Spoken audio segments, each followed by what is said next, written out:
ভিডিওটি শুরু করার আগে তোমাদের সুবিধার্থে জানিয়ে রাখি, তোমরা আজকের এই ভিডিওর ডেসক্রিপশন বক্সে আমাদের অফিসিয়াল হোয়াটসঅ্যাপ গ্রুপ লিংক পেয়ে যাবে, কিংবা এই কিউআর কোড স্ক্যান করেও তোমরা আমাদের অফিসিয়াল হোয়াটসঅ্যাপ গ্রুপে যুক্ত থাকতে পারো।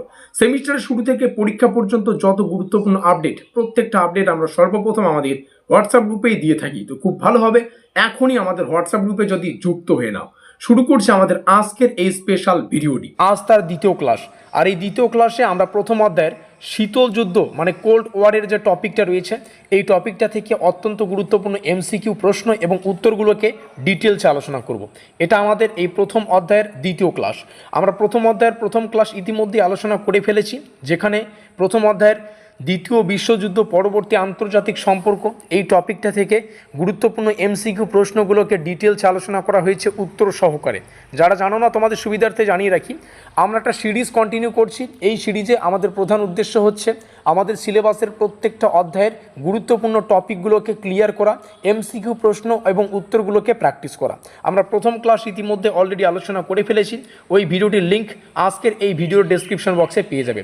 আজকে আমাদের সেকেন্ড ক্লাস, এখানে লেখাই আছে টুডে ক্লাস, আমাদের ক্লাস আজকের ক্লাস, যেখানে আমরা শীতল যুদ্ধ মানে কোল্ড ওয়ার এই টপিকটা সম্পর্কে ডিটেলসে আলোচনা করব। ভিডিওটি শুরু করার আগে তোমাদের সুবিধার্থে জানিয়ে রাখি, আমরা এই রাষ্ট্রবিজ্ঞানের সম্পূর্ণ official syllabus, official question pattern মেনে বিগত বছরের ট্রেন্ড অ্যানালাইজ করে এবছর কোন কোন কোশ্চেনগুলো আসতে পারে বিভিন্ন পরীক্ষা নিরীক্ষা করে আমাদের ব্রহ্মাস্ত্র নোটপত্রের সুব্যবস্থা করেছি।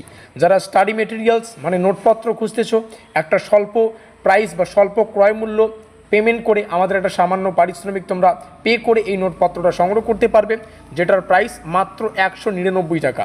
আর এই 199 টাকায় তোমরা পেয়ে যাচ্ছ সম্পূর্ণ সিলেবাস থেকে একদম চ্যাপ্টার ধরে ধরে, প্রত্যেকটা চ্যাপ্টারের টপিক ধরে ধরে গুরুত্বপূর্ণ এমসিকিউ প্রশ্ন এবং উত্তর। তোমাদের এই পুরো সেমিস্টারে এমসিকিউ বেসড এক্সাম হবে, তার জন্য আমরা কিন্তু সেভাবেই একদম সুগঠিতভাবে আমাদের এই নোটপত্রটা তৈরি করেছি। তো যারা অবশ্যই নোটপত্র খুঁজতেছো, একটা প্রস্তুতির সহায়ক প্যাকেজ খুঁজতেছো, তোমাদের জন্য আমাদের এই নোটপত্রটা বিশেষভাবে কিন্তু হেল্পফুল হবে। এই রইল আমাদের অফিসিয়াল যোগাযোগ নম্বর। মাথায় রাখবে, তোমাদের সাফল্যই আমাদের লক্ষ্য। তো অবশ্যই এখানে যোগাযোগ করে নোটপত্রগুলো সংগ্রহ করবে। তো যাই হোক, আমরা শুরু করছি দ্বিতীয় ক্লাস, আর পরবর্তী ক্লাসগুলোর ডিটেলস তোমরা এখানে পেয়ে যাবে। তৃতীয় ক্লাস যেখানে দ্বিমেরুকরণ হবে, এবং চতুর্থ ক্লাস যেটা আমাদের এই প্রথম অধ্যায়ের শেষ ক্লাস, যেখানে জোট নিরপেক্ষ আন্দোলন বা NAM এই টপিকটা আলোচনা করব। তো যাই হোক, শুরু করছি আমাদের শীতল যুদ্ধ। আর এই শীতল যুদ্ধকে ইংলিশে বলা হয় কোল্ড ওয়ার। প্রথম কোশ্চেনটাই যেটা পরীক্ষার জন্য মোস্ট ইম্পর্টেন্ট, এই শীতল যুদ্ধ কবে শুরু হয়? 1945 সালের পর। দ্বিতীয় কোশ্চেন, কবে শেষ হচ্ছে? যে বিষয়টা শুরু হচ্ছে তার শেষটাও জানা গুরুত্বপূর্ণ, সেটা হচ্ছে 1991 সালে। সাল সংক্রান্ত প্রশ্ন পরীক্ষায় বারংবার আসে, তো অবশ্যই এই দুটো সাল ভালো করে মনে রাখবে। তো যখন শীতল যুদ্ধ হচ্ছিল, তার আগে একটু বুঝে নেই যে শীতল যুদ্ধটা আসলে কি। আমরা 3 নম্বরটা বাদ দিলাম, একটু পরে আসতেছি। শীতল যুদ্ধ হচ্ছে সরাসরি যুদ্ধ ছাড়া দুই শক্তির মধ্যে রাজনৈতিক, সামরিক ও অর্থনৈতিক প্রতিযোগিতা। এখানে সরাসরি কোনো যুদ্ধ নেই, এখানে দুই শক্তির মধ্যে কি কি হবে, রাজনৈতিক, অর্থনৈতিক আর সামরিক যে ব্যাপারগুলো রয়েছে সেগুলোর প্রতিযোগিতা করা। তাহলে এখানে আমরা দেখতে পাচ্ছি দুই শক্তি। তাহলে এই শীতল যুদ্ধের মধ্যে দুই শক্তি কারা ছিলেন? একদিকে ছিল ইউনাইটেড স্টেটস অফ আমেরিকা, আর মানে যাকে আমরা যুক্তরাষ্ট্র বলি, আর অন্যদিকে ছিল আমাদের সোভিয়েত ইউনিয়ন। এই দুই শক্তির কথাই কিন্তু এখানে বলা হচ্ছে। আর এই দুই শক্তির মধ্যে রাজনৈতিক, সামরিক আর অর্থনৈতিক যে প্রতিযোগিতা, সেটা কি আমরা ইতিহাসের পাতায় বা যাই হোক আমরা রাষ্ট্রবিজ্ঞান পড়ছি, আমরা সেভাবেই পড়বো যেভাবে আমাদের বুঝতে সুবিধা হয়। সেটা হচ্ছে কোল্ড ওয়ার মানে শীতল যুদ্ধ হিসেবে আমরা চিনি, আমরা বুঝি, আমরা পড়ব। এবার আমাদের এখানে বেশ কিছু তথ্য মাথায় রাখতে হবে। আমরা দেখতে পেলাম একদিকে যুক্তরাষ্ট্র তৈরি হলো, আর একদিকে তৈরি হলো সোভিয়েত ইউনিয়ন। এই যুক্তরাষ্ট্র কি করেছিল? যুক্তরাষ্ট্র সমর্থন করত পুঁজিবাদী অর্থনীতি ও গণতান্ত্রিক ব্যবস্থাকে, আর অন্যদিকে সোভিয়েত ইউনিয়ন সমর্থন করত কি, সামন্ততান্ত্রিক ও কমিউনিস্ট ব্যবস্থাকে। সেই সময়কার দুই শক্তি যাকে ঘিরে কোল্ড ওয়ার হচ্ছিল, তাদের সমর্থন কিন্তু আমরা এখানে ডিফারেন্ট দেখতে পাচ্ছি। Is that clear? তো কোল্ড ওয়ারের মূল কারণ ছিল পুঁজিবাদ, যেটাকে আমরা ক্যাপিটালিজম বলি, আর সমাজতন্ত্র মানে সোশিয়ালিজম বলি। এই যে মতবাদগুলো, এই মতবাদগুলোর বিরোধ করা। Is that clear? আর কোল্ড ওয়ারের ফলে বিশ্ব বিভক্ত হয় দুটো শক্তি গোষ্ঠীতে, যেটা আমরা উপরেই জানতে পারলাম। আমরা পরবর্তী টপিকগুলোতে আসব।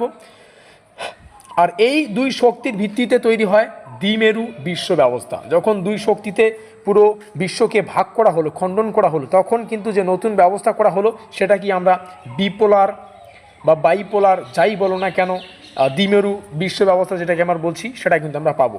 আমরা 9 নম্বর কোশ্চেনে রয়েছি।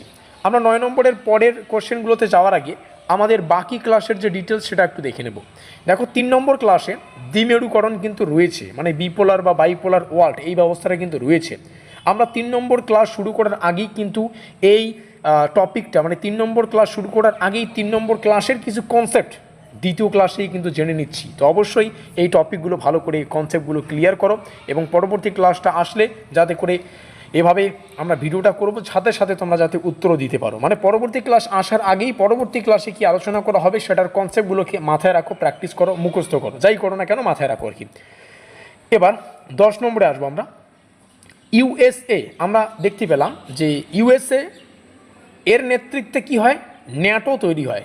NATO, শিয়াল, যে শিয়ালের কোনো ন্যাটো নাই, মানে লেজ, যাই হোক এই ন্যাটো পরীক্ষায় উত্তর বারংবার আসে যে ন্যাটোর ফুল ফর্ম কি, NATOর ফুল ফর্ম কি, নর্থ আটলান্টিক ট্রিটি অর্গানাইজেশন, যেটাকে উত্তর আটলান্টিক চুক্তি সংস্থা বলে। এটা ইউএসের নেতৃত্বে তৈরি হলো।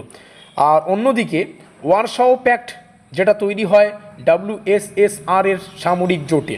তাহলে কি ইউএসএ যার নেতৃত্বে ন্যাটো তৈরি হয়, আর USSR যার নেতৃত্বে ওয়ারশ চুক্তি, এটাকে বাংলায় ওয়ারশ বলতে পারো, ওয়ারশাও বলতে পারো, যার যেটা বুঝতে সুবিধা, জাস্ট মাথায় রাখবে নামটা যাতে ক্লিয়ার থাকে এবং পরীক্ষা যাতে তোমরা দেখলেই সেটা করতে পারো। এখানে কিন্তু W লেখা রয়েছে, জাস্ট আ মিনিট। এই যে ওয়ারশাও কেউ বলে, ওয়ারশ বলো, যার যেটা সুবিধা। তাহলে কি ইউএসএ যার কারণে যার নেতৃত্বে ন্যাটো তৈরি হয় যেটা সামরিক জোট, আর USSR যার নেতৃত্বে যে সামরিক জোটটা তৈরি হয় সেটা হচ্ছে ওয়ারশ চুক্তি বা ওয়ারশাও প্যাক্ট। এই হচ্ছে পুরো তথ্য। ন্যাটো তৈরি হচ্ছে আমাদের 1949 সালে, ওয়ারশ প্যাক্ট তৈরি হচ্ছে আমাদের 1955 সালে। এই দুটো পরীক্ষায় কিন্তু কোশ্চেন আসে ঘুরিয়ে ফিরিয়ে। ন্যাটো কার নেতৃত্বে, ওয়ারশ কার নেতৃত্বে তৈরি হয়। কোল্ড ওয়ারের একটি প্রধান বৈশিষ্ট্য অস্ত্র প্রতিযোগিতা, মানে আর্ম রেস। আর্ম রেসের প্রধান রূপ পারমাণবিক অস্ত্র প্রতিযোগিতা। এরপরে কিন্তু বিভিন্ন যে পারমাণবিক সেই বিষয়গুলো কিন্তু তৈরির কার্যকলাপ ইতিমধ্যেই শুরু হয়ে গিয়েছে। তোমরা যদি এগুলোর কনসেপ্ট ক্লিয়ার করতে চাও, আমরা হয়তো ডিটেলসে কনসেপ্টগুলোকে আলোচনা করব, গল্পের ছলে বোঝাবো যে কী হলো, কবে থেকে কী হচ্ছে, কী ব্যাপারটা, এগুলো আমরা পরবর্তীতে, সেগুলো আলোচনা করতে গেলে অনেক সময়ের প্রয়োজন হয়। যেহেতু আমরা সেমিস্টার সিস্টেমে রয়েছি, সময় খুবই কম রয়েছে, আমরা এইভাবেই গল্পের ছলে প্রত্যেকটা ক্লাস আলোচনা করার চেষ্টা করব। আর এভাবেই আমরা পরীক্ষা নিরীক্ষা করে আমাদের পেইড নোটসটা তৈরি করেছি, যেটা অতি সামান্য একটা পারিশ্রমিক পে করে তোমরা নিতে পারবে। 199 রুপিস, ফুল সিলেবাস ক্লিয়ার। নিচে রইল যোগাযোগ নম্বর, যোগাযোগ করে অবশ্যই নোটপত্র সংক্রান্ত ডিটেলস জেনে নিতে পারো। তো এখানে কোল্ড ওয়ারের একটি বড় সংঘাত কোরিয়ান ওয়ার, যেটা 1950 থেকে 53। কোল্ড ওয়ারের আরেকটি বড় সংঘাত ভিয়েতনাম যুদ্ধ। কোল্ড ওয়ারের বড় আন্তর্জাতিক সংকট কিউবা ক্ষেপণাস্ত্র সংকট 1962, যেটা কোল্ড ওয়ারের সময় প্রযুক্তিগত প্রতিযোগিতা, যেটা স্পেস রেস, এগুলো বাকিগুলো এখান থেকে দেখে নেবে। তারপরে পরবর্তী আরেকটা ক্লাস আমরা হয়তো NAM সম্পর্কে ডিটেলসে আলোচনা করব, তবে এখানেই সেটা রয়েছে। কোল্ড ওয়ারের সময় কিছু দেশ কোন জোটে যোগ দেয়নি, এই NAM। আর এখানে যারা যোগ দেয়নি তাদেরকে নন অ্যালাইনমেন্ট মুভমেন্ট বলে বা নিরপেক্ষ আন্দোলন বলে। এটি 1961 সালে গঠিত হয়। এর প্রথম সম্মেলন বসে বেলগ্রেড শহরে এবং এর নেতাগুলো যারা ছিলেন অবশ্যই মাথায় রাখবে, জওহরলাল নেহরু ভারত থেকে, নাসের ছিলেন, টিটো ছিলেন, এই নামগুলো মনে রাখবে, ঠিক আছে। আর দেতদ একটা ব্যবস্থা রয়েছে, মানে উত্তেজনা হ্রাসের নীতিকে আমরা দেতদ বলি। কোল্ড ওয়ারের সময় যখন উত্তেজনা তৈরি হতো সেটাকে হ্রাসের যে ব্যবস্থা সেটাকে দেতদ বলা হয়। আর এই দেতদের লক্ষ্য ছিল USSR এর যে উত্তেজনা সেটা কমানো। আর কোল্ড ওয়ার শেষ হওয়ার প্রধান কারণ হচ্ছে সোভিয়েত ইউনিয়ন ভেঙে যাওয়া, মানে USSR ভেঙে গিয়েছিল। আর USSR ভেঙে যায় 1991 সালে। এই হচ্ছে আমাদের পুরো গল্প, যেটাকে তোমাদের সামনে শেয়ার করা হলো। এভাবে পড়লে আমার মনে হয় পুরো কনসেপ্ট ক্লিয়ার হবে, প্রথম অধ্যায় বুঝতে সুবিধা হবে। এখান থেকে পরীক্ষায় যাই প্রশ্ন আসুক কেন তোমরা উত্তর লিখে দিতে পারবে। 7 কথার এক কথা, তোমরা যদি কেউ আমাদের স্টাডি মেটেরিয়ালস পেইড নোট নিয়ে পড়াশোনা করতে চাও, অতি অবশ্যই আমাদের নিচে দেওয়া যোগাযোগ নম্বরে যোগাযোগ করে আমাদের নোটপত্রগুলো সংগ্রহ করে তোমরা তোমাদের প্রস্তুতিটা জোর কদমে নিতে পারবে। আমাদের নোট সম্পূর্ণ পরীক্ষা নিরীক্ষা করে তৈরি করা, প্রিভিয়াস ইয়ার যে কোশ্চেন সেগুলো অ্যানালাইজ করা, এবছর কোন কোন কোশ্চেনগুলো আসতে পারে সেটা পরীক্ষা নিরীক্ষা করা, সব থেকে বড় কথা চ্যাপ্টার ওয়াইজ পিডিএফ দেওয়া। আমাদের সিলেবাসে যতগুলো অধ্যায় থাকবে ততগুলো পিডিএফ তোমরা পেয়ে যাবে, হোয়াটসঅ্যাপ পিডিএফ মারফত তোমরা পাবে, প্রাইস মাত্র 199 রুপিস। তো অবশ্যই যোগাযোগ করে নোটপত্র সংগ্রহ করবে। দেখা হচ্ছে আমাদের তৃতীয় ক্লাস দ্বিমেরুকরণে।